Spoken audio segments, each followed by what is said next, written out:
sizohlangana phesheya ungasinqobile sizobonana phesheya emsini ongenesono sizobonana nabangane abasitshiyayo kudala sibona uMoses khanyele bundu ngasisinqobile isono na Sathane sibonana namagama sebethuke wakhona nxayiswa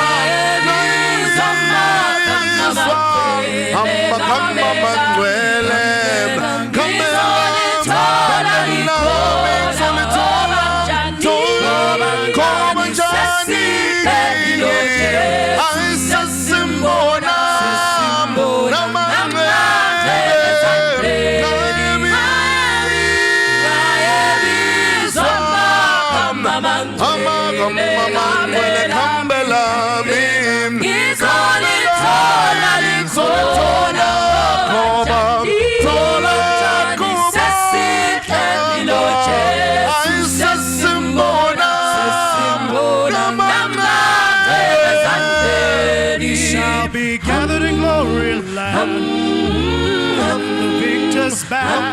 we shall gather in glory land. Yes, the land of reigning, meeting with the dead across once more. Sin and distress never to last. We shall meet over there with my Jesus Christ. Sin is defeated, darkness past. The devil destroyed at last. We shall meet over there when the roll is caught up yonder, I'll be there. Will I see my Jesus on the pages when we see Jesus Christ the crucified? Oh, salvation, catch a glimpse of now sky. When the roll is called up, yonder I'll be there. Will I see my Jesus on the pages white and fair when we see Jesus Christ the crucified. Oh, salvation, catch a glimpse of now sky. I am his,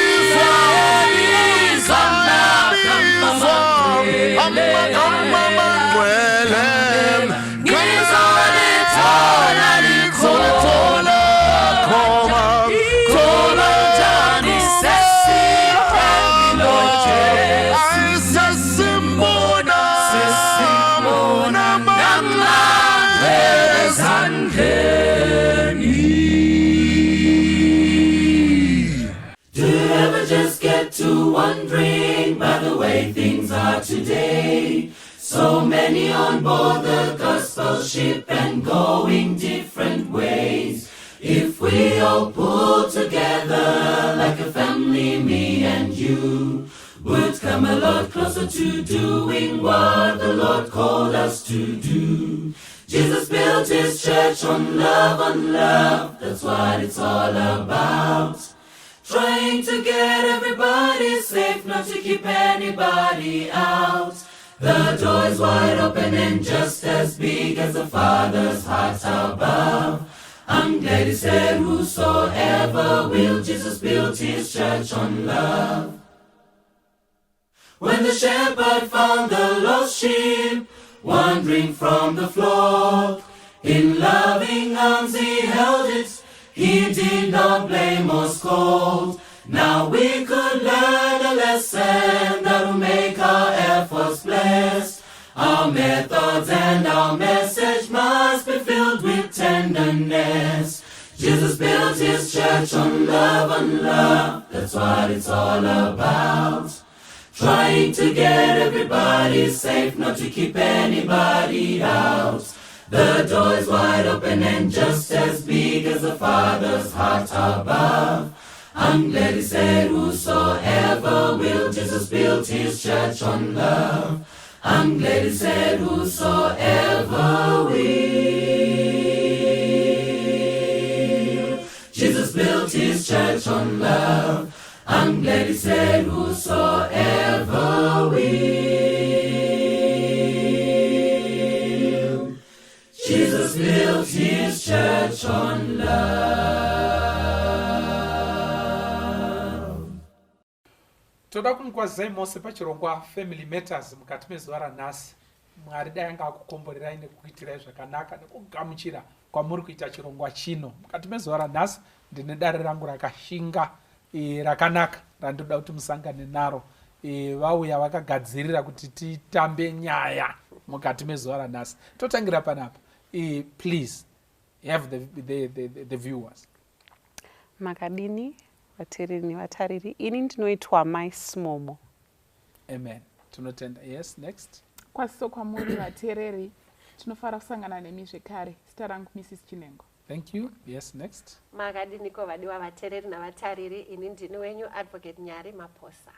Thank you so much. Yes, next. No, kwasai vateereri nevatariri, zita rangu ndinonzi Given Mabhandi. Yes. Kwaso kwamuri mose hama nehanzvadzi, indinonzi Watson Mbiriri, ndiri mufundisi. Thank you so much. Toda kutenda chose. Ini ndoitwa Pastor Francis Mbira musokosvi pachirongwa Family Matters. Toda kutenda advovo gono Mai Chinengo, Mai Smomo pamwe chete navamabhandi. Mukati mezuva ranhasi tine nyaya yatinoda kuti iko titarise. Nyaya yatinoda kuti titarise panapa ndiye kusiyana kwakaita vanhu pavanowanana pamakore, kwete paunuba. Toda kumbotaura panyaya yemakore. Vanhu kana vatorana makore anenge akatosiyana pamwe akafanana.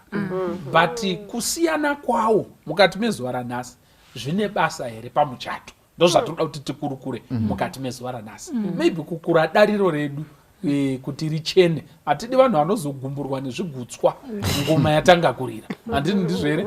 Ngatikurei dariro rinyatsoita zvakanyatso kunaka, mhungu iswe mudariro ipondwe iparare. Ndite sere?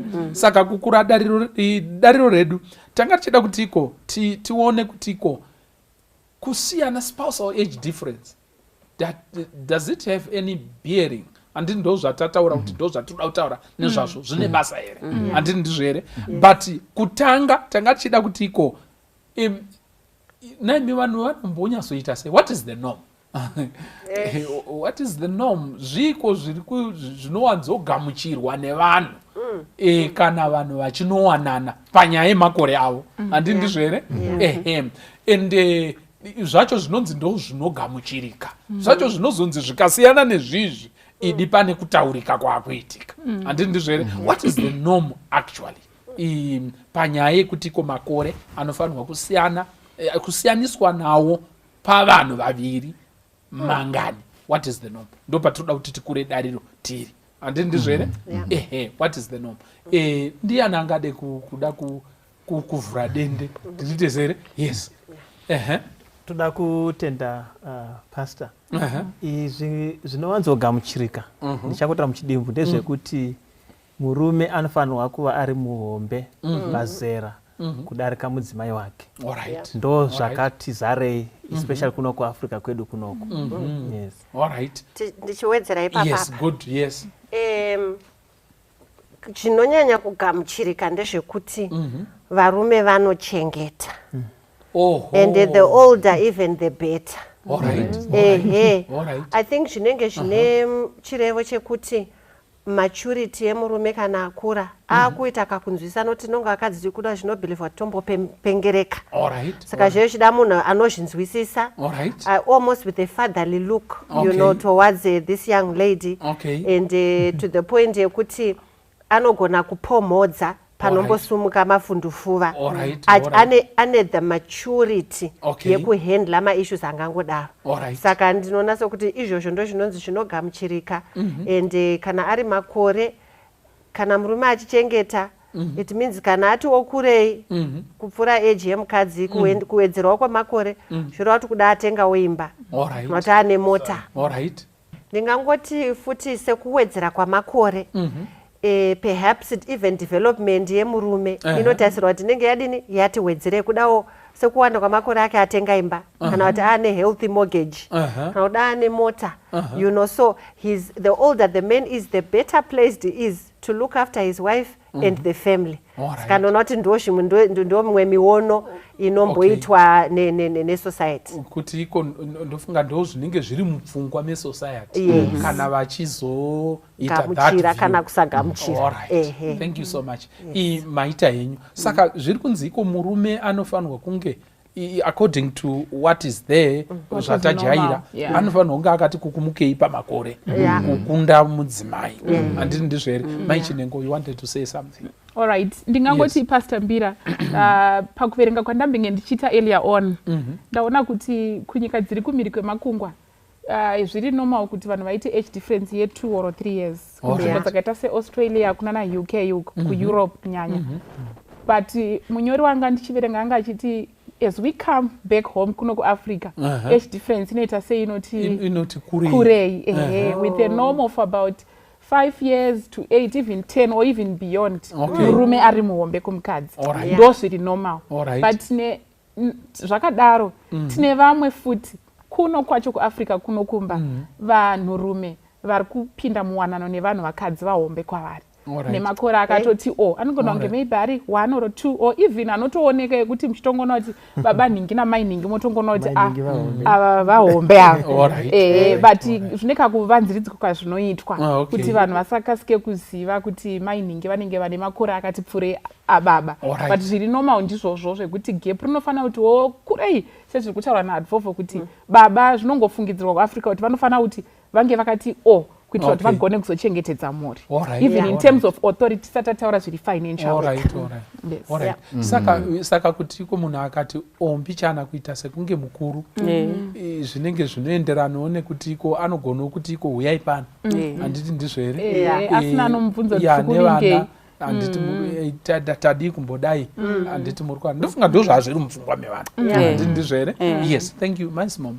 Maita sinyoro zvimwe zvinogamuchirika futi musociety ndezvekuti kana tatowirirana paka kuti munhu anofanira kunge ari muhombe murume mukadzi ari mudiki ndezvekuti society roda kuti mukadzi wacho ari mudiki anofanira kunge achitoonekawo kuti mwiri wakewo udikiwo kuti baba vaoneka kuti ashuwa vahombe mukadzi because hamenoti kumberi panoitika child birth chii chinozoitika chekuti mukadzi akuta kunge akura here kupfuura murume saka pane kakuda kuenzanisa kekuti tsvaga mukadzi ari nani wekuti akaitawo vana anoramba achitongomudiki pauri saka ndozvinhu zvinokonsitwa izvozvo. Toda kutenda chose maita yenyu vamabhandi mamatauraka gono imbotibatsirai gono vanenge vachibika mawisdom nuggets handiti muri kuwana nayo cheripo. I think ndizvozvo chaizvo pfungwa yekuti zvinoita sekuti pasi rinenge rese rinenge rine kakubvumirana kakadaro kekuti murume anofanirwa kuva mukuru pamakore pane mudzimai waari kuroora kuti musangano wacho wakaitwa kuzikanwe kuti asi zvinenge zvine pfungwa iyoyo. Handizivi kana kuti zvichitoredzera here kuti Adhamu akasikwa muzvimaawa zvakati kuti Ivha asati auya kuti ndo panobva pfungwa yacho here. Asi pfungwa iyoyo iripo zvakadaro zvekuti munyika dzakawanda zvikuru sei in the western world vanotori nekaformula kavanoshanda nako kekuti vanoti munhu uri kuwanana naye anofanirwa kuva ari half your age plus 7 years not less than that. Okay. Half your age saka mukomana ane 28 years half yacho i14 plus 7 ya21 saka zvakureva kuti musikana uri kuwanana naye ngaange ari murenji yekuti isingazodarike pa7 years idzi zvakaita sekuti 9 kana kuti 10. Pfungwa iyoyi ndona ichiwirirana nemareflections andakamboona advolve vakamboposta pafacebook yavo nyaya iyoyi vachingokutungonzwawo pfungwa dzevanhu vazhinji vachitaura kuti kana zvakuenda 8 years kana kuti 9 years that's too much. Ndakaona mareflections akati wandei akadaro zvinenge zvinonowirirana nepfungwa iyi iri munyika dzakawanda dzekuti half your age plus 7 years. Saka zvinenge zvinoda kungotichengetedzei ipapapo kuti murume anogona kuva ngave mukuru asi futi zvive nemwero. Ukuru hwacho huine mwero. Saka inenge pfungwa yakanyanya kutekeshera yakadaro. Alright, toda kutenda apa tataura with the norm. The generally accepted and the norm that cuts across the globe. Anditi muri kuona ndo zvatataura nezvazvo but ndakachida kuti iko ticheu futi tichitarisa kuti iko asi zviri kumboitwa ndezvipi. Anditi muri kuona iyi ndo nomwe anditi but iye zvino munyika yatiri iyi vanhu vakunyasoita zvipi zvakame what are the variations dzirimo dzekuti ko vanhu vari kuwanana makore akaita sei. Anditi ndizve yes ndo patinoda kumboti tivheneke ipapa pane here zvimwe zvaakuuya zvaakupinda zviri kuchallenge the norm and what are the issues. Yes ike zvinangomadira tivhange. Adauyo vakangowirirana it's okay. Mozi azvinoitika mazuva ano madzimai vaakuzvichengetedza. These older women vaakuzvichengetedza. Chekutanga ari kuzvichengetedza. Chechipiri vari kuita mari independent funds chaidzo.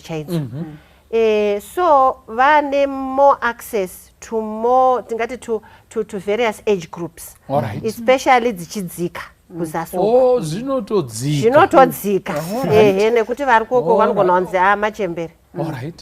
Saka madzimai chekutanga vaakuzvichengetedza vaenda kumajimu vazama creams ekuzora so they can actually tend to look much younger than their than their age. So that the young guys still find them attractive genuinely. Kwete zvokuti pane zvaari kucheka kana kuti chinyi ari kutofarirwa and anoda kutomuendesa kumba kuna mai vake sure chero vari same age namai vacho. Chechipiri these women have got funds. Munhu anodriver Jaguar rake rirapo kuda ane dzimwe dzespare munhu ane zimba rake munhu ane extra cash kwaitowo tupfanha nekutambura kuri kuitika mazuva ano kuri ngoitikawo kaka unoona kutoti akanga achitochengetwa kakanga tobatsirika kamunhu ikakaka saka anogona kutoteya ivavo. Ndosaka ndichiti the considerations these days are different. Ndeyekuti is she looking well? She is. Ari tokombita nevamwe veeji pamusoro pazvona she is mature ari kugona kuhandla ma-issues and everything. So why not have this one than silly girls maybe vanenge vari 23 years 24 years 19 years ito tuchiri kukurawo. Saka sure my age these age considerations are becoming more and more they are more dim. They're getting enmeshed so that kuti muti muchashamisika kuona mukomana ari young ana toti mother anti vari vanenge vari papa kana toita ancestor vari ku kana ancestor gogodera zvichatomboshamisikana vanongoti ndo zviripo and that's what it is. Alright, thank you so much. Tanga na maizimo madenda nyaya makirimu zaya anonza zvinhu zvakawanda aikuamba zvizorwa. Yes, thank you. Yes Pastor, also, you know, this village is very global and vanhu are very independent. Zvekuti maybe chibvunza napaipai kuti nyaya dzambotangira kupi dzekuti anzi tinoconsider izvi neizvi is because maybe taigara matare sana tete nanani tichibatsirana zvokomwa kuti tsvaga munhu akadai funga kuti munhu wafanira kuroora ngange akadai iwe roorwa neakadai mazona hakuna zvinhu zvakadaro. Inini ndikaita single panapa ndakazvichenerwa looking young ndonzi tine munhu wandafarira ane mhumu wandiri kufarira ari kundifarirawo pamwe pfungwa dzake ndiri kudzifarira I'm not gonna think kuti age yake ndeipini. Handina basa nazvo ini. Nditofunga kuti tafarirana. Hakuna kokwenda. Saka tichatobatana. Paunozonzwa kuti pakasiyana makore. By that time hazvisina kana basa izvo. Unabasa nazvo, unabasa nazvo. Saka you find kuti and truly zvekutaurwa naadvocate. Ndezvekuti mazuva ano vakadzi vanenge vari kunyanyisa kuti vange vadiki kupfuura age yavari chaiyo chaiyo nekuda kwezviwanikwa zvakawanda stereke. So you find kuti zvitorikowo mazuva ano ndozvekutoti vakadzi vakuru vari kudana nevakomana vadiki diki sisisa. Ende vari kutoroorwa chose. Nyange vane vana vavo whatever vari kuroorwa ndozviriko ndoma extremes. Aripo. Alright, maichinengo. Adding to what she's just saying. Yes. Iyo inyaya yekuti kare vanhu vaitogara pasi vonesana tete vototi inini ndafunga ndakura ana sekuru sakaona here musikana vachimuona vachidii. Ezvino munongokarika munhu atoya nemunhu wake pamba waatosarudza ega. Ende zvimwe zvacho zviri kukonzesa besides zvanga vichitaurwa nevamwe mapanelists.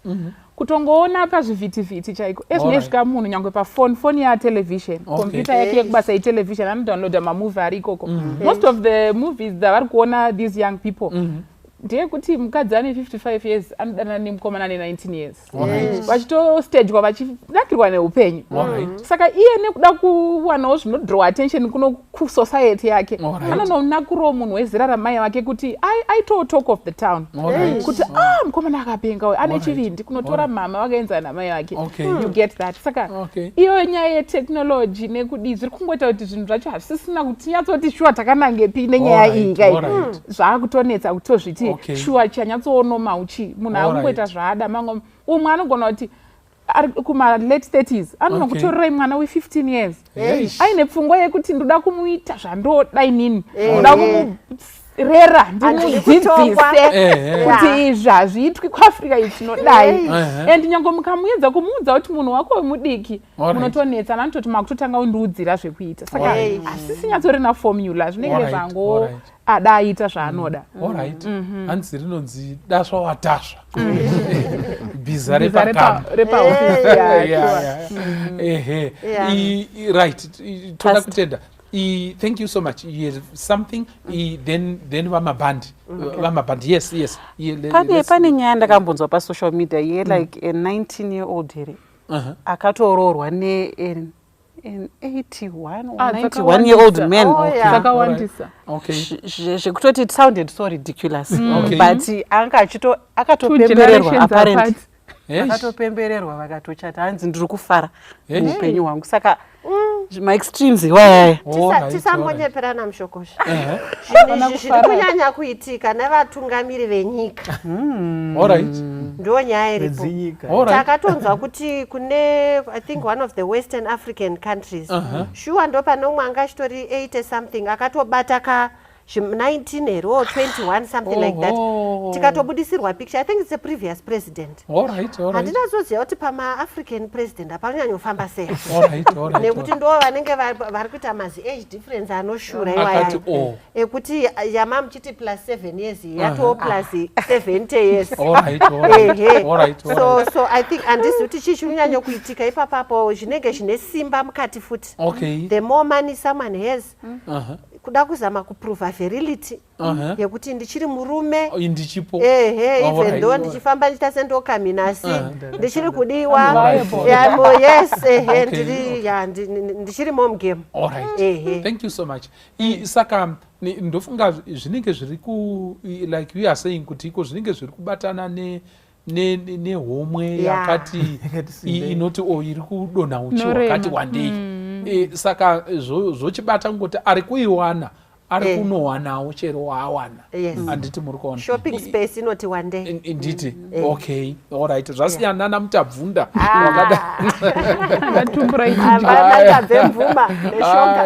alright thank you. Yes amabhandi ndachida dzimwe pfungwa hadzo dzanga chida kutaura dzataurika but kunewo sad situation iri kulead to those circumstances dzekuti munhu anenge achifunga kuti akura especially for some ladies ari kufunga kuti akura zvada zvoti even akaona munhu wake ane 21 years iye ane 32 years andoti ndatowana ipapo ndochitobata ipapo. So that's one of the reasons zvinhu zviri kuitika izvo zviri kuchallenge the norm. Imwe ngachida kutaura hangu ndeyo yedifference yekukurisa yekuti yes zogamuchirika kuti murume anofanira kugara yemuhombe but kwawanda manje vahombesa kuti murume muhombe but kwazoda kuita varume vahombesa varida kutora vana vadikisa, which is a challenge also to the norm because zviri nomuka ngave muhombe but kwete muhombesa. Saka general especially in Zimbabwe mwedu muno ngati ndi-emphasize because it's a sad situation.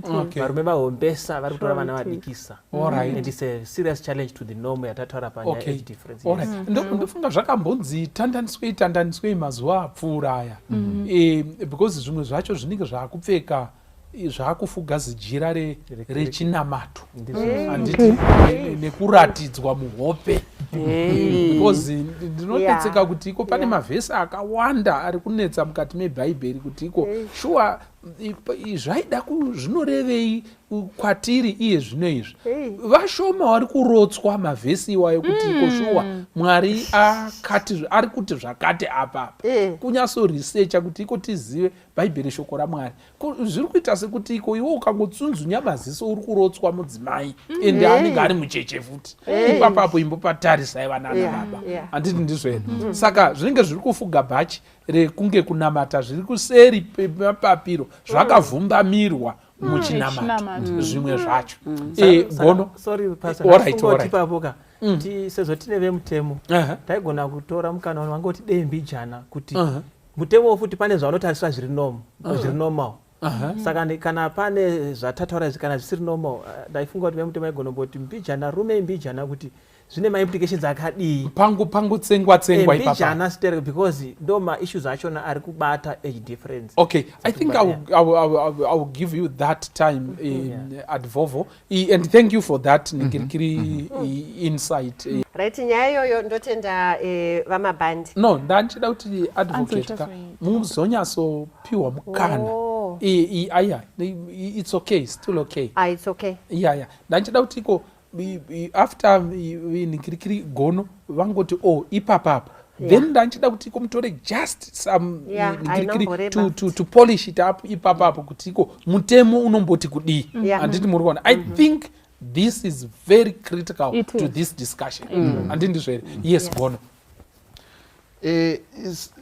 Kuitika kwazviri kuita ndekwekuti kana tichitarisa on a global scale nyaya yekuapseta kweyatati the norm ndeyekuti semuenzaniso kudunhu reAsia kwandakambogarawo kwekanguva zvinhu zvekuti unoona varume vakati wandei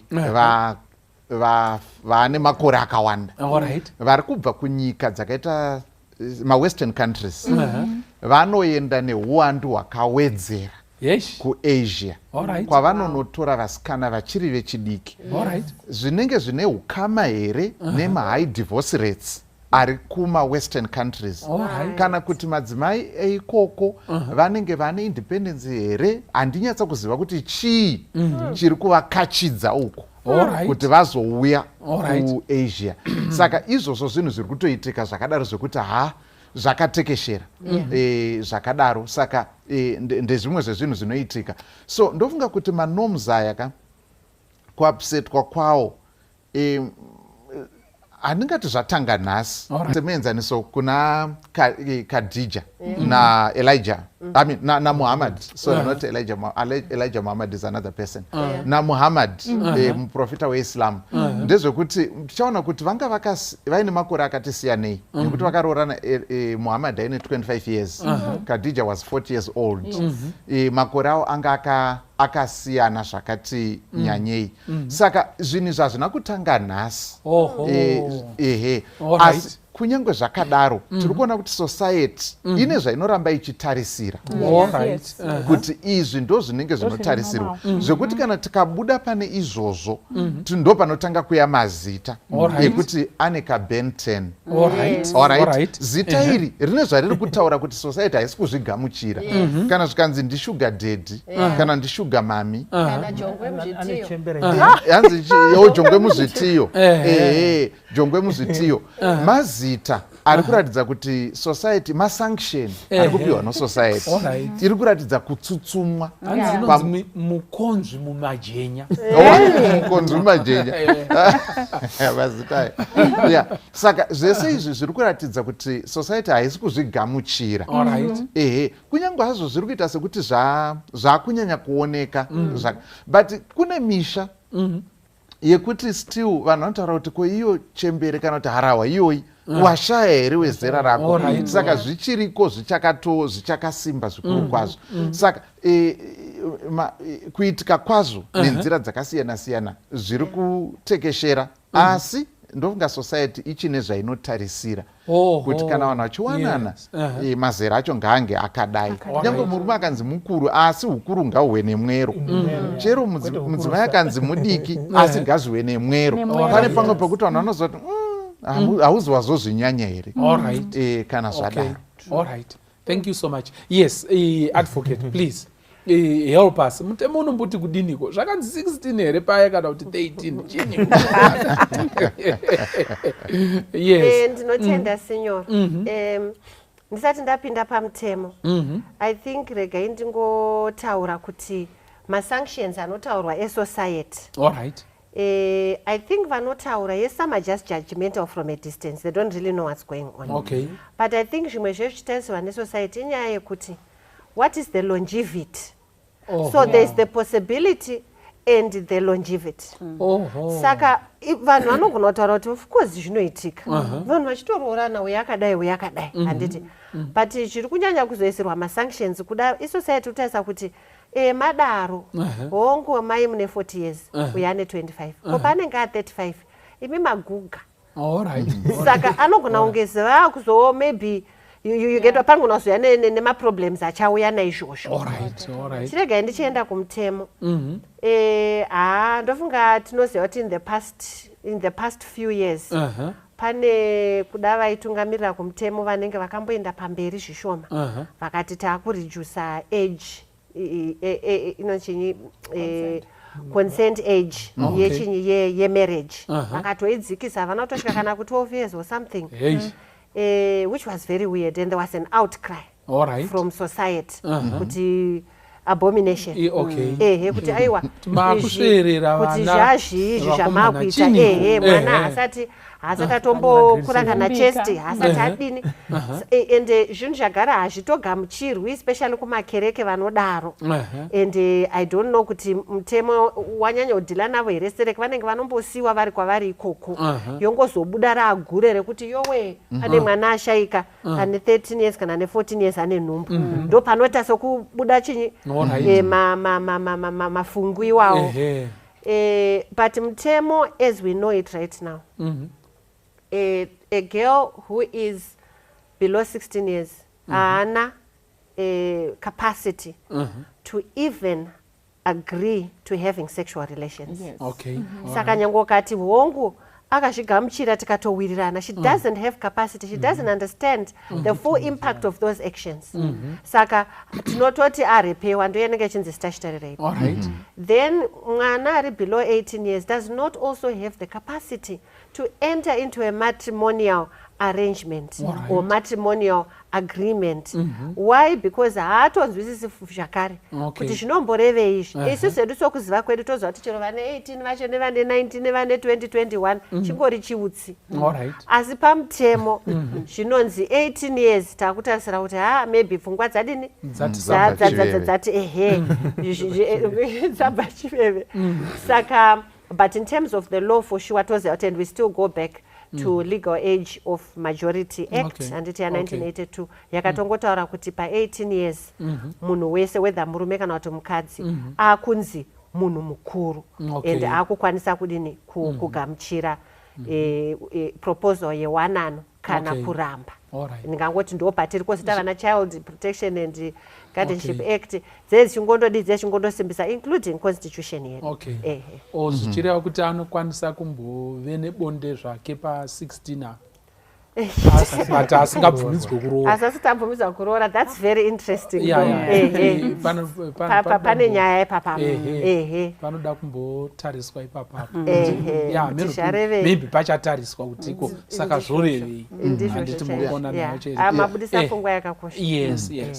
Senor, I think chimwe zvinogona kusiyana kuitika kwazvo mazuva ano, but chimwe chezvinhu historically chaiita kuti paone ma-age difference anogona kuva significant inyaya yemacultural practices akaita sekuti kugara nhaka kana kuti chimutsa mapfiwa pfungwa dzakadaro, nekuda kwokuti rufu rwauya kana kuti pane zvaitika pochinzi zvino panoitwa sei pakadai apa, saka pobva papinda mumwe anogona kunge ari mudiki. Of course kune dzimwe nzvimbo pada zvaigona kutova zviri zvekutoti kuripa ngozi, potonzi panotoda mwana musikana and so on. Saka zvinhu zvinogona kunge zvava zvishoma, asi ndezvimwe zvezvinhu zvino kana kuti zvaicontributa kusituation yakaita seiyoyi. Uyewo zvakare zvakaita sekuti pada kuti vanhu vari kuenda kuchikoro vachitora makore akati wandei, paanozopedza pada vari mukategori yekuti vangange vachikwanisa kumuroora vanogona kunge vatowana.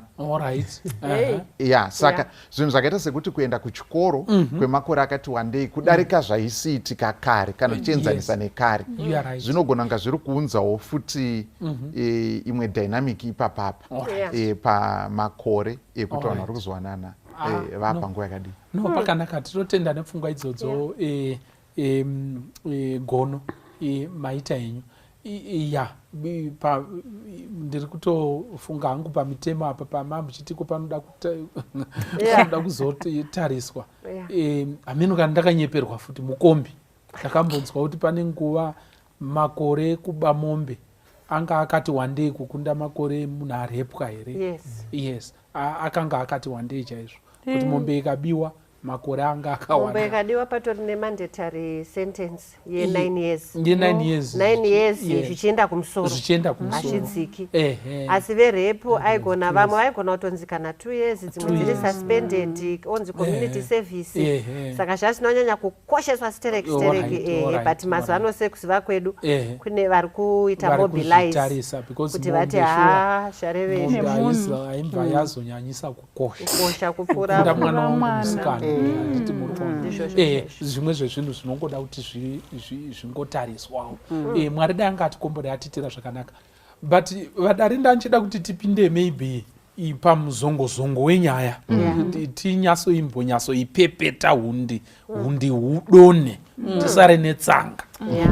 Pandanchida kuti muzongozongo wenyaya ndipekuti iko iwo makore acho awanda kana kuti mashoma. Hatisi kuziva kuti emurume ndo mazhinji here kana kuti emukadzi, whatever it is. What are the issues that surround the issue ye-spousal age difference? Kune here zvinhu zvinonzi iko kana ari mukuru panokwanisa kuitawo zvinhu zvakati, zvakanakirawo zvakati, asi ngapangwarirwe pakati nepakati kana uyu ari mukuru. Asi kana uyu ari mukuru, ngwarirai pakati nepakati. Pane here zvingaite border around that. Tirite sere? Yes, maichinengo. Alright, tibatsira kutaura nyaya yecompatibility. There may be compatibility issues kana gap age difference ikanyanyisa. Tina someone ane 40 years. Aroora musikana wake achangopfuura paconsent apa ane 18 years.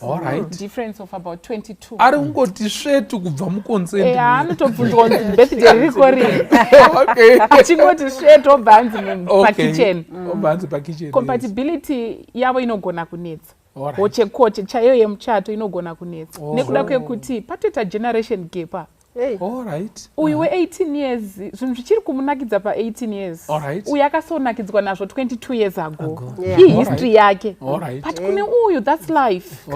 Ari kutoti when I get married, I want to buy chocolate every day, I want to eat candy, I want to go for a movie, I want cotton candy. Zvaishwira achishaya ari kumba kwawo zvese. Ari kuti kana ndazoroorwa ndanozvita ndiri kumba kwangu. Then we come to the husband or whoever ane 40. Ari kutoti mari yese yatawana yezvidhina. because arohwa netime kamunhu akutoenda towards retirement muri kuzviona saka kuti vanhu ivavo vachive compatible kurwa every day wozoya ari kuti but I like chocolate. We are good, but you are wasting money. We need to build, you know, all those things. And saka vanotongotanga vari pa high jump vanhu vakadaro. Umwari uko bhara chori singatojambike. Recompatibility because gap ranyanya. Saka chinengoma kaoma ati umwe akuda kuno retire but umwe akuda kutotanga. Saka the priorities are under normal circumstances the priorities will be different. Kukosheswa kwane uyu uyu ari kuti let's go to Honolulu this December. Uyu ari kuti ndida kuenda kumusha tinoona kuti takachekerwa papi naSabhuku kuti vake musha. Saka hondo yacho inogona kunetsa. Sabhuku. Ari kuti what's Sabhuku? Yes. You get it. Yeah, saka of which manje kuti muchato unakidze. Unodoka mukahoche so. It's not like vanhu varorana vane age difference iri or avano issues. They have issues. We cannot be blind to that. But ndezvezvo kuti mukagarisana pasi mukatona kuti mudzimai wangu unaka ngatimbomire hatina mari inokwana chocolate munokwana kunzwisana kukoshesa kwezvidhina unlike mudototana utsanangura atoshaya zvidhina zvimbori nebasa rei saka panogona kuita problem. Okay, thank you so much. Maita henyu simudzwa namai Chinengo kairi kuburitsa macomplex behaviors evanhu because zvinoita kuti munhu azochuza munhu ane such a generational gap naye chii exactly because iwo unyazoona kuti uyu mwana mudiki ane hwana hudiki mahari and tichanetsa kuti ndimuconvince kuti mari yauri kuti hanzi handinayo kuHonolulu tichadai nayo.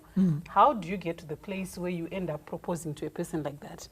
Saka pari kubuda macomplex atori muvanhu kuti perhaps pane chaari kuona iri advantage but asingazive kuti which I'm also trying to discover what's the advantage. Ndivabatsire maisimomo. Yes. There's no mystery to it. Okay. Pana mumwe murume anga ane 8 chakuti yes. Aroora a lady who was about 30-35.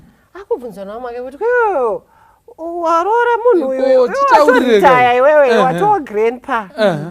Iye akati guys ini ndiri kuverengawo makore angu handiri kurarama. I want to live the best in my late years. Vakadzi vakuru vakuzora application. Vasikana vadiki vanozora perfume. Iwo kanzisarudza kuti application kana kuti perfume. What would you like? That's not a mystery. You understand what I mean? All right. Elderly men generally tend to be fascinated by young women. Vanotonakidzwa nekahuhwana udiki ikako. Ikako kanotonakidza. Zvimboza chimwana mese mune zvana zvisikana zvitoko. You know, chine zvimapom-pom zvacho chichiskipa. That's why you love them. They are fascinating, they are cute, they are sweet, they make you laugh. Akatsamwa hakuzi kunatsokutsamwa. Anakakutsamwa kake kuti iwe unopedzera wakuseka. Nasana mai vachanzwa nekusvetuka mudzimba. Kugadzirisa. Skipping rope. Uchipota pakuita game.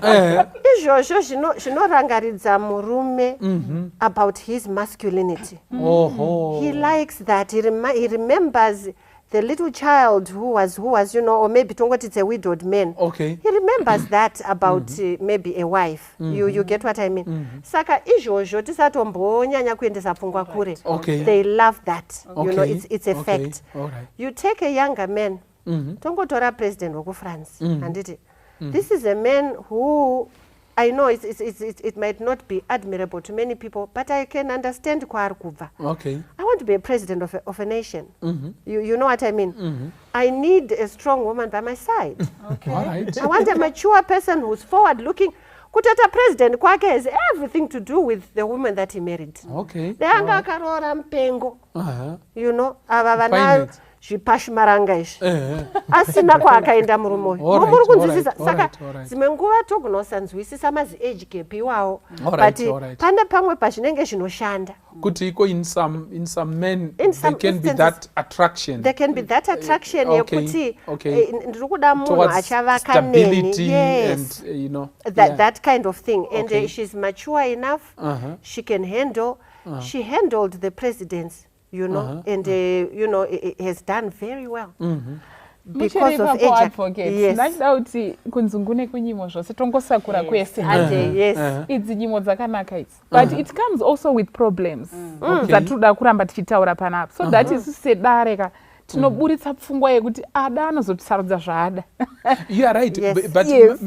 maichinengoka munoziva kuti iko maybe papa uya advovoka ndipanga pataurwa namaismomo. ndenge zvambonyazoita Maybe adding to that, right. tichipindura mubvunzo wamaismomo, I was interacting with a guy who is around 32. He's dating someone who's just 17, right? 32 and 17, and his reason is my parents, vabereki vake vanga vakanyatsa kurumana pamakore and vakarambana. Saka iye ane muono wekuti ndikaroora mukadzi akada kurumana neni pamakore tinonoita zvinzi kumba uku. Todi tozosvika kwakasvika vabereki vangu.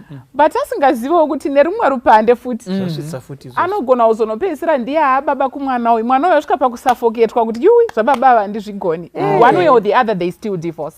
Saka yakaoma nyaya idzi. Thank you so much. Maismomo mamuchida kuta. So I think maybe zvataburitsa panapa kuti zviko zvinembenge zvaitika handiti muri kuona. I think advovo matibetsera kuti iko idishuwa zviripo. Madzimai anogona kuda munhu mucheche handiti ndizvo here zvigotovabatsirawo kunzwa kaucheche kavo handiti muri kuona nhau icho iripo nemunhu atisamukei pamakore aakudonzva hake kana kuti ari kuzvifambira hake but makore ati that fascination yekuona achiri kutemwa dzinobuda ropa tutseketsa tuchiri kumhanya handiti muri kuona zvitoriko kune vanhu vatori nepfungwa dzakaita sei dzakadaro and they hunt for it, they look for it handiti ndizvo here. Thank you for that mind. But maybe to move forward, mamuchida kuti kudi mai. Okay, I brought the word complex. You know, all right. So in ndaoneswa umwe muono kuti sometimes it's not a complex, but I want to bring out the complexity of it. Kuti sometimes isusuwo unogona kuti because mazuva ano vanhu they are really free to bring munhu waari kuda kunza pamba asisina teta nomuti aiwa vanhu vakungodzitambira zviripo. Munhu anogona kuchuza munhu wake anenge baba vake kuti ndo vafanira kuita baba vemba, possibly because munhu angasina efather figure achikura. Saka you find kuti anotogona kuita a trend chaiyo kutoti anotogara achitodanana nevanhu vakati kurei kupfura. In the end anoguma aroorwa nemunhu akadaro because they're looking for a father figure in somebody. And you can find a male ari kutsvagawo an elderly lady because anewo complexity yekumba kwawo yekuti pamwewo ana mother figure yakanaka. Saka whilst you're attractive but you represent, you know, his mother in his life, so he feels whole. Zvakatodaro iwo kana wazvitambirawo zvichitofamba zvichitofaya zvikadaro. Saka ndoka complexity kana kusetsa. Thank you so much. Vamabhandi manyanyisa kunyarara. Toda kutenda chose. But vamabhandi musati mapinda ndanjifunga kuti ngatiregere kudherera point yataurwa namai Chinengo. Yekuti ko munhu anotonyasofunga kuti mupfungwa dzake chaidzo kuti iko inini hangu zvemanhanhana pamusha pangu handidi. Saka ndiroda kutsvaga munhu wekuti iko ndinogona kumutaurira zvekuita. Handidi hangu zvekunzi hanzi kune munhu ane pfungwa ingapesane neyangu handiti muri kuona. Ndinoda kunyazotonga musha wangu ndakaita seini ndakasununguka. Saka munhu otsvaga munhu mucheche. Vamwe vanotoenda to the extent yekuti iko haafanirwi kuve mucheche badzi, anofanirwa kunge maybe zvaitomunetsawo kuzvikoro uku ndokwanomhanyira ukokoko kuti iko zvainetsa kuzvikoro macomplications amheno zvakamboitiko. Munoziva vanhu vanotsvaga vanhu vaive kuti iko iye atsvagwa uyu anotoshamisikawo handiti muri kuona nayo cheripo. Anotopinda muchato achiona kuti iko Mwari akandibvira achingoti dzinongori nyasha dzinongo Ebenezer handiti muri kuona. Saka iye there is nothing that they bring to the marriage, but they are bringing kuti iko ndakacheukwa handiti muri kuona and they go with that in the marriage and uyuwo kwaari and ndofunga those are zvinopo room for even abuse. Yeah, that's true. It's true. It right. goes to that. Thank you. Vamabandi. Ndangachida kuti imwe challenge inogona kuvapo especially kana murume ari akati kurei kana ndeyekuti mudzimai anogona kupedzisira ava kubuda kunze. Aikaka. Yeah. Vamabandi matoshinga. All right. Yeah, number 1 engine ichasimuka. Number 2 ndeyekuti kana murume ati kurei pane zvimwe zvinhu zvaanotanga kumira kuita like maybe anogona kuva less outgoing. But mukadzi achikuda kuva more outgoing. Saka anozoonawo vana John nana Peter kubasa uko vanenge vari kuda kumita zera rezvaari kufarira. Ndo mukuzotanga ngobuda vachitamba vachidai kuzosvika pazotoenda kana nevana. Saka that's another challenge iyoyo and eventually zvinozosvika kana kunana divorce. Saka that's one danger especially kana murume akati kurisei. Then nerimwe side racho futi mudzimai akati kurisei kupfuura murume naturally sezvambotaurwa ndezvekuti madzimai they tend to look older pavanoita vana.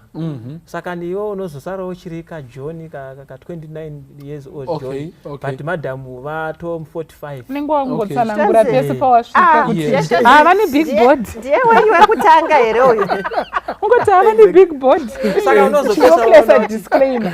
Saka nerimwe divi unozoona kuti kana murume ukarora mudzimai akati kurisei pane zera rako anopedzisa oita sengati chemberei pane zvada zoti even pane vamwe unenge wonyara kuti mana mudzimai wangu uya kana uri mufaridzi asi unenge uchimuda but ukazomira paside naye manje hauchanyatsi kufila comfortable especially kana ukazombomuka kwaedza iye achiri akabatwa nehope akakodza.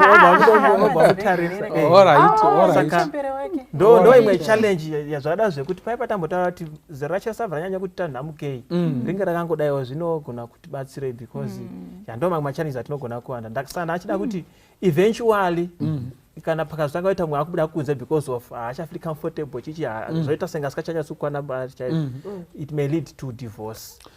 And saka nemamazwi hatisi kuda kuita cast shadow on old age zvinoita sekunge kuda kudzikisira kana to make fun yevanhu yemunhu ati samukei. Handizvo zvatiri kuita but ndofunga point iripo inenge iri iya yekuti iko aikona kuzvipinza muchipanera chiya chekuzoti iko unozonyara nazvo pamberi handiti ndizvo here papaya but pamakatanga mune muchiti rudo rwedu ruri strong handiti ndizvo here but when reality sets in panozoita sekuti wangopa kadisclaimer pese pawasvika vanhu vakacheuka zvonzi mazuva ano vari bigish mazuva ano vangori handiti muri kuona mapiritsi ebp vari kuvasveta simba mazuva ano and all that saka hazvidi kudaro. Yelongivity iyoyo sorry signor ngopinda palongivity yanambotaura iyayi munoziva pane zvimwe zvinhu zvinongobata munhu so in 1 year anogona kuchembera 10 years. At a certain imwe stress inongorova munhu muupenyu so you know whether it's financial kana kuti maposition mamwe emugovernment ongonzi wasuspendwa watobuda manewspaper. Stress iyoyo inochembedza munhu zvokukurumidza. Inogona ngokuti 10 years inogona ngokuti one time. Apa iwewe makalkuletera ekukura kwemunhu wako waanga uchiita zvinenge zvadzoka nguva yachona.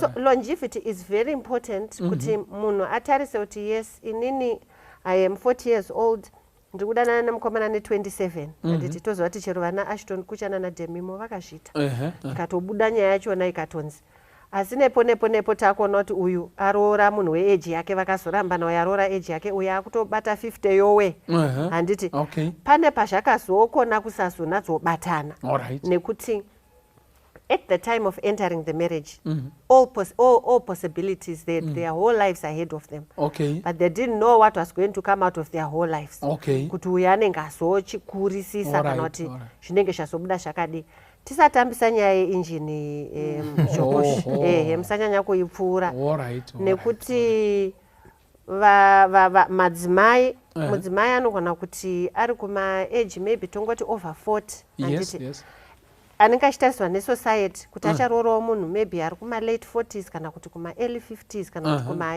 even 60s antoziva kuti as you go older ma-age difference achanyanyi kunyanya kukosha zvokudaro but anenge achitarisa kuti nemuchembero uyo anogara achiti musana wangu wazodai musana wangu wazodii dhara iri handiride regai nditsvage vachiri kutemwa dzinobuda ropa saka tisakangana kuti iyoyo nyaya iyi inogona kutonetsa inokwanisa kutonetsa because a lot of men I think over 40 vanenge vanotanga kutambura nenyaya yemisana iyi yotanenge vakatariswa neziso rinekasiyana I hope kuvateerera hamusi kundivenga asi nyaya yeregatobata but inofana kubuda yakadaro nyaya yachona alright saka ndinoda kutenda advocate vane chipo chemashoko akanaka anoputira piritsi rinovava saka zvakanaka it's a good ningirikiri itarenda rakanaka saka batai zvakanyatsokunaka mashoko iwayaya kuti iko pane zvinonetsa kuzvi45 14 ningi uko iye mwana wevanhu achiri kutemwa dzinobva ropa pamwe ndiwe baba wati kurei pamwe ndiwe mai matisamukei zvinizvozvo musazvirambe pamwe pamakatorana uchiri 40 paya idi zvinenge zvazvichiri right handiti muri kuona but nekukura tinoziva kuti kune zvirwerewo zvinenge zvinongofarira kudonha rute nekukudongorera wakuma 45 48 ukoko hamene kuti zvinopafarira sei ipapa handiti wani mapiritsi ako hazvichaite zvakunetsa pamai vari kutiko ko nhasi futi here nhasi futi handiti muri kuona iwe uri kutaura kuti iko zvakanetsa kubasa zvazvichidini musadaro zvine macomplications akawanda ndo zvatiri kungotaura hatiri kuti it's impossible but tiri kuti these are the many complications and challenges and tatombotaura nemaadvantages ari kusangana nevanhu in that setting yes Gono tibatsireiwo tinotenda saka ipapapo I think ingori nyaya yemadegenerative issues anogona kuchiuya kuti our systems begin to slow down at a certain point in time zvakaita sekuti vana mai kuma-45 ikokoko and so on menopause which means estrogen yakureducwa saka zvine zvazvinoreva pada kumufana uya ne25 muri kuona saka panogona kuita madifferences ipapapa anogona kuita kuti munhu azobuda mumba nekuda kwekuti saka tikatarisa semuenzaniso bhaibheri rinotaura kuna Psalm 90 verse 10 kuti makore edu etakapiwa 70 tinogona kupfuurira hedu asi the more complications we have, the more years the more complications saka this degeneration or slowing down of the system iri kutaurwa ipapapa. Ecclesiastes 12 inotaura zvakare pamusoro pekuti ifarira kana kuti rangarira Mwari uchiri mudiki nekuti makore anozouya ekuti simba rashoma zviya zvokuti munozwa kuti vanhu vanogona kunetsa nevolume yeredhiyo chaiyo because uyu anenge ari ku22 anenge achida volume yake iri kuti yakaiswa kana kuti speed yemota chaiyo kuti handiti speedometer iri kuti 240 saka ngatisvike what's the problem iwo vakaisa munoti waipenge ngatipinde mu240 mumwe auda what's the problem mwana to strong saka zvinogona kusiyana handiti muri kupaona kuti volume chaiyo yeredhiyo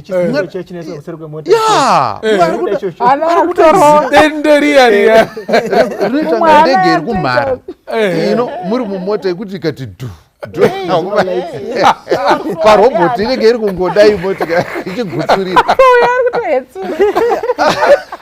munhikwi saka muri kuona kuti mastages anenge akasiyana eupenyu ndo zvinotaurwa panapa naPaul 1 Corinthians chapter 13 kana tichitarisa panapa you know, achitaura pamusoro pekuti chapter 13 verse 11. When I was a child, I spoke as a child. I understood as a child. I thought as a child. But when I became a man, I put away childish things. Saka poa ritaura kuti zeraka rine zvarinotoita nemaonero aunoita upenyu. Yeah, nemanzwisisiro, nemafungiro. Munhu anenge atori right. Nekuti ndo paari. But ndo patarwa paya kuti mumwe akatopfura ipapo 22 years ago. Muri kupaona? Saka zvinogona kuchiunza tension. Zvazvo ndotaura kuti inini pandaimanya nemota dzewaya ndiri mufana. You could not explain to me kuti ndinozoisiya zvadii. Zvaindinetsa kuti vanhu havanzwisisi here kunakidza kunoita mota yewaya. Jenjere so uchimanya naro wakananga kumasitoro kwamugwagwa nejenjere. Imi. I mean, Ferrari for who? For who? For what? You know? That was life. It was the whole world. It's the whole world. Yes. That was life. Saka tikuti zera rine chekuita nemafungiro, nemanzwisisiro, nemaonero anoita munhu upenyu. Iwo unengotori right, yatori right futi. All right. But tikuti zvinogona kuzounza tension, right aya akasiyana. Anogona kuzounza tension. Nekuda kwetime. Imese mutori right. Chingori chasiyana itime beds. Ne-experience yenyu neexposure. Saka izvozvo ndo zvinofana kuti tizviite factor in. I think ndichiwedzera ipapa parega ingoti pashoma ipapa. You know what, with time we become set in our ways. Zvekunyanya kushandura zvinhu zveupenyu hwangu hachada. Precisely. Saka whilst a person who's younger is almost still experimental. The same, you know, sofa in that position. And your table, with some drink and all that. And that time, exactly. Otherwise, my whole world is upset. Yes, exactly. Saka I want my things done in a certain way. Okay. And with time, that comes with time. Okay. Because kana vana vachiri in their teens and in their 20s, your desires and your likes, even your character, they are very fluid. They can fit any vessel they are put in, you know. But as you go, kunana 35 gender mberi, they crystallize into something solid. You don't even know it. Okay. And we call it confidence. No, now I know myself. Now I know what I like, which is actually okay. But uyada kuti uye mumbo experiment out kwakati kangotora mota tikangoti dane road yekumazowe hande. Yati tikuindire ikoko. Chiwo zvarevei. Ko time tozoka nguva iyi. Kwakati kavirirwa tivatepi. You see what you become more careful and more, you know, you have more thoughts about things when you are older. And kuzoshandura mundoshinzi men over 40, they are set in their ways. Okay. But women also who are over those ages. Why? Because when by the time slowing down yataura nagono paino so uya, I need to know what I know. I need to be happy with the life I have. Okay. And anyone who comes and tries to upset it, ndikutoti uda kutonditisa. Handisi kuzvida. And yet kwaari aritoti, oh, maybe we can change the color of this house for what? Yambotaurwa yaya. Grey is fine. Green yaipe. Yashatei. You see what I mean? So iyoyo ngoti you become crystallized in your character and someone is still fluid. Okay. Panobuda effervescence. Ipapo panoteta ma fireworks. Patonets. Ndaudzwa nasekuru wangu rimwe gore ndichitadza kuunderstanda kuti vari kurevei. Zvichinzi kunewo kazvimapulotsi zviri kungonziko vanhu mubhadhare zvimari zvishoma nezvishoma zvine matitle deeds mufunge parent deeds and all that mozodii ndishaya kuti vanhu ndichabva kuwari paki ndichiinda kunoitei apa ndairoja muhani room handina muri kuva nayo cheripo saka but wakazondiudza statement izvi zvichinzi no, you are going to grow up because there's a certain time when the land is going to call you. Saka at a certain age, I found myself kutiko, what am I doing without a piece of land? And it murukwana. Zvinhu zvongoshanduka. Imagine danda ndiri nemunhu ari kuda mafiriziti. handiti ndikuona nayo chiripo. That's true. Saka hazvizobude. That setting in and all that is very, very important. As we conclude, what do you want to say? Totanga na mais momo, then na mai chinengo. Then we wrap up to conclude. Very short, Signor Mango. You mentioned in passing, kuti, you know, with such big age differences comes abuse. All right. Because pane mumwe are forced to be mature all the time. We are itamdiku sakarige ndichingo, you know, to be the bigger person. Let me be the bigger person. Let me cave in. So you end up taking more than you bargained for. Okay. Wow. This is now too much. All right. Because you're dealing with somebody very young. Saka panova batachi abuse relationship papo pakati papo. Ida uchamtsikirira muneye because ari kukuboa kana kuti ndiwe uchatsikirira. All right. Thank you for that point. Very powerful. Yes, Maichina. I also wanted to talk about issue yevana. All right. Kuti mukarorana mine age difference yakanyanyisa okura. Umwe anenge achikuda zvekutotanga kuzvara kuti 1. Apa iwo maybe inotogona kunge iri second marriage watoone mazukuru but uyu ukaruda kutotanga kuzvara apa iwo uri kuti uda kundizvarira ine muzukuru wangu atori older than nhumbi yaurikuda kuita kutotanga kubvisa price yemadhaipa. Yes. Zvinokonzeresa ndinotumani kungonotenga chete. Zvinokonzeresa kukakatirana kwakanyanya. Uye nenyaya yekuti maproblems anowanika muwanano yevanhu vakadaro anoblamwa on age difference, not on the characters dzevanhu. People can walk away with a lot of things kungoti I'm too young for this. Kana kuti munhu wandakaroora mudiki zvekuti haazvikwanise izvo. Especially kuno kuAfrica kana munhu waroora mudzimai wako kana kuti waroorwa mukuwasha ndewemusha wese. Saka nyangwe ari ne19 years tete Josi vauya nemukomana ne19 years ivo vane 50. Tinomutarisira kuti ave mukwasha anogona kutsemura huni, anogona kuprovida for the extended family. Hatiregedze kuunza ma-expectations edu emhuri. Saka izvo zvichaunza a strain on the relationship. Sisi mwana ne16 years achangobuda paconsent apa auya kuzogara nababa vane 50 chakuti vakafirwa. Tinotomusengedza mhuri yese pakugamuchira muroora pavakauya size 9 mazviona nezvivana zvedu zvese totoita uroora ende zvimwe tichatozviunza uchigara nazvo. Saka izvozvo zvinobva zvatounza even a bigger strain on the family. Saka zvinokosha kana uri kuroorera kwedu kuno kuAfrica kunoko roora kana kuti roorwa uchiziva kuti nesu tirimo muwanano imomo tinetori nema-expectations edu hatinawo pa not kuti we are entering the inner circle.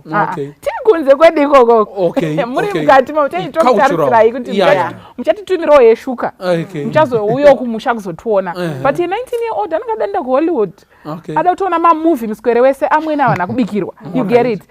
Patichakuudza kuti mudzimai wako hatibikiri kana tauya wakuti tinotaurisa but tinototarisira kubikirwazve kuAfrica kana tauya. Saka kana muchiorana you see saka kana muchiita sarudzo dzenyu ite muchiziva kuti kana kuri kuno kuAfrica extended family tirimo muwanano imomo toziva kuti mune gap renyu muri 2 asiko kwedu kwamakatiisira kuseri kwetable titoriko takakumirirai. Immaturity chayo mushoko immaturity yekuti nini ndikaona vana vanenge vari ma-teenagers or just post-teenage vane a way of reacting to problems or to confrontation. Anofundumwara anomudhura. I suppose it's the same thing. Anoenda kurumu kwake kana kuti muroora ne16 years anoenda kurumu kwake. Saka immaturity yoyo musatamba nayo. Nyaya inenge ichitonetsa ipapo ndeyekuti iwe muruda kuudza whether muroora kana kuti iwe ndiwe murume wachona muruda kuita izvozvo. You are talking to a child, you know. By the time women are generally about 25 years, vane kakuzviziva kavanenge vaanako, you know, kakunzwisa nekukunzwisa situation. Yekuti I think apa it's not about me. You see, when you're coming from teenagehood, it's usually very selfish and it's about me. And then I'm not happy. Saka nogona kungochema because these guys they cry. And then murume ambashasha kuita kana kuti marriage yako inenge ichiranwa namai kana kuti nanatete because she has no clue how to handle my issues a marriage. Asati ane maturity iyoyo. Saka ukasvika ukamudza kuti inini pano handisi kuda kuti unoneke kuyapamba handiti at least virirwa wapamba tongoti kudaro iye asingazvifariri ada kuenda kumapati nechinyi neshamari dzake dziya dzambotaurwa achafonera mama kana big sister kana tete and they will descend on you and through her even you know kuti iwewe mukadzi anonzwai muri inonzwai so you see kuti your marriage might end up being run by people your age through this one who is young. That's true. You get what I mean? Saka hapana zvawabudisa. Mufakose guta rara. Oda wakatonorora vari kurana. Vari kurana vako chaivo. All right. All right, thank you so much. Toda kutenda nemasoko amuriku atakurukura pachirongwa chino. Mwari kudai ngakukomborerai akuitirai zvakanaka. Mukati mezuva ranhasi vana vaMwari, we did not prescribe kuti iko makore akanaka ndeapi. Asi tati kana ati tatamukei, these are the challenges. Handiti ndizvo here vana vaMwari. Kana muri mese makati hwese kwede kudai, pane vamwe vanhu vanonzi vanomachuwa faster than vamwe. Handiti ndizvo here. Madzimai usually vanomachuwa faster than men. Panozono dai zvotoona kuti iko mai ava idi shuwa vasamuka. Handiti ndizvo here. Iwe uchiruda kumhanya nekudini, zvine machallenges azviinazvo anga achiwaridzwa nevadare. Saka ndoda kutaura nemunhu maybe ari kuda kupinda muwanano, tarisa nyaya idzodzidzi. Tozotaurawo nemunhu ari kudanana newake. Hatina kudira mvura inopisa, hatina kudira rufuse pamuchato wenyu, but tiri kuti izvi ndo zvimwe zvezvinhu zvichazove maybe some challenges dzamunoda kuti mutarise, munamatire, munyasoti iko wanyangira yaona imoenderera mberi nemuchato wenyu zvakaita sei zvakanaka. Mwari dai angakukomborerai akuitirei zvakanaka. Toda kutenda vadare nepfungwa dzakanaka dzamaunza pamwe chete. Zita rangu ndoitwa Pastor Francis Mbira, musvokozve pachirongwa Family Matters. Ndinotina kuti dzirwe, ndinokanda mamaningiri anonzi madota mudenga kuti dzinyatsokavana. Iri rawa iri Rowa Mbira gono hatisi kuziva kuti pachiri nechimwe here chingataurwe paRowa Mbira, kana kuti wangowo mucheka dzafa. Hapachina sinyo. Hapachina. Yese machena mazaiuka hapana dema. Tinotenda chose. Mwari dai angakukomborerai akuitirai zvakanaka. God be with you. Amen.